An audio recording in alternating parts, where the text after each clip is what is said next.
Hi there. Well, here we are in March 2020, and it seems like most of the world is under a a forced self isolation. Uh, Nowadays, hashtag social distancing seems to be very popular.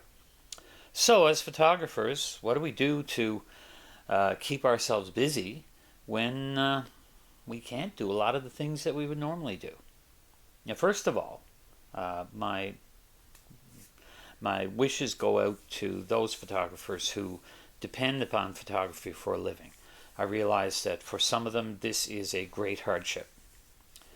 But rather than dwell on that, let's take a look at how the hobbyists like myself, and like most of my audience, let's take a look at how we can deal with this particular situation. First of all, we are not actually trapped indoors.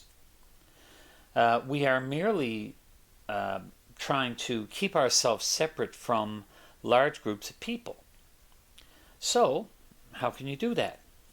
Well, yesterday, a friend of mine decided to go to Hopewell Rocks. Now, Hopewell Rocks, for somebody who's not familiar with it, is on the New Brunswick coast of the Bay of Fundy. The Bay of Fundy has some of the world's largest tides. The difference between high and low tide is measured in tens of meters.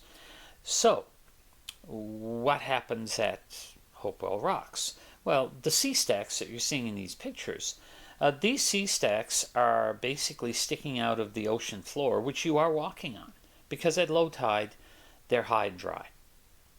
When the tide comes in, they are, you can see, I think in some of the images, you can see where the watermark is. It's quite high on the sea stack. So you get a chance to actually stand on the ocean floor, look up at a sea stack, and take pictures of it. It was just two of us there. We noticed a few other people walking by, but basically we were very much away from the crowd. Today I took a walk on my own.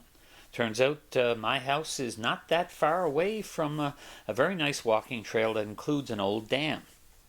So I went and took some images of the dam. And of course the trail getting there.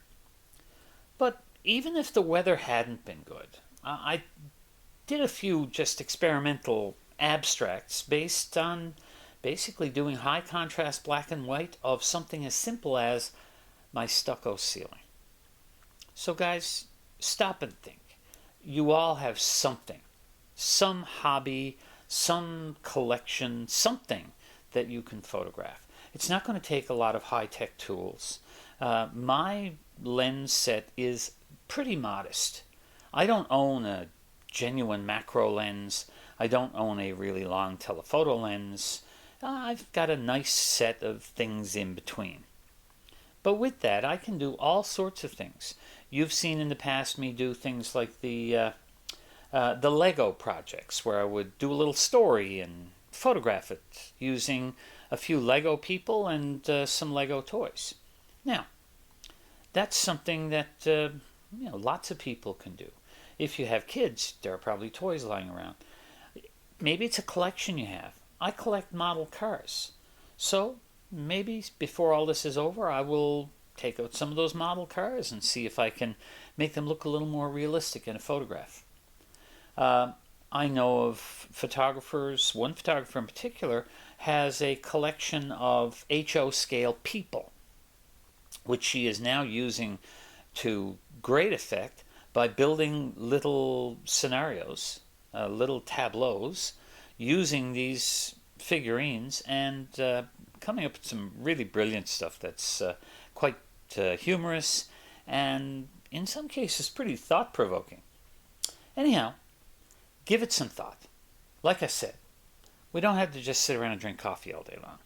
We all have something, somewhere, that we can do that will keep us busy, will maybe make us a little more creative than we had been, because maybe we're already in a rut, and maybe the only way to get out of that rut is to try something different. But try to be positive through it all. Try out some new things. Don't just sit around. Don't moan about the state of the world. Instead, do something about the state of your world. Well, guys, I hope you got something from this. If you did, leave me a like. If you'd like to see more of my videos, then subscribe to this channel. And of course, if you think anybody's going to get anything useful from this particular video, by all means share it. Well, good luck, take care, and bye for now.